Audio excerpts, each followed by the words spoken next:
चलू सखी चलू सखी मिथिला नगरिया।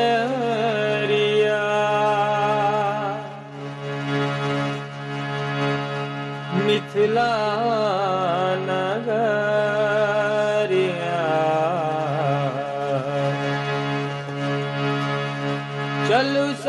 चलू सखी मिथिला नगरिया में।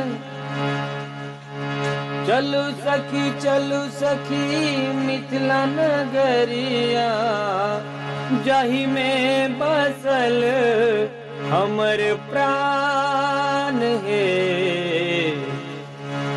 जे हिनकर अपमान करे हुनकर होए सातो विद्या नाश है। जे हिनकर अपमान करे हुनकर होए सातो विद्या नाश है।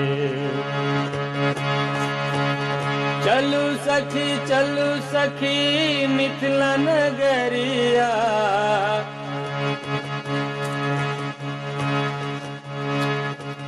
चलू सखी मिथिला नगरिया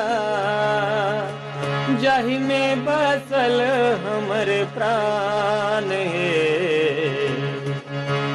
जे हिनकर अपमान करे हुनका होय सातो विद्या नाश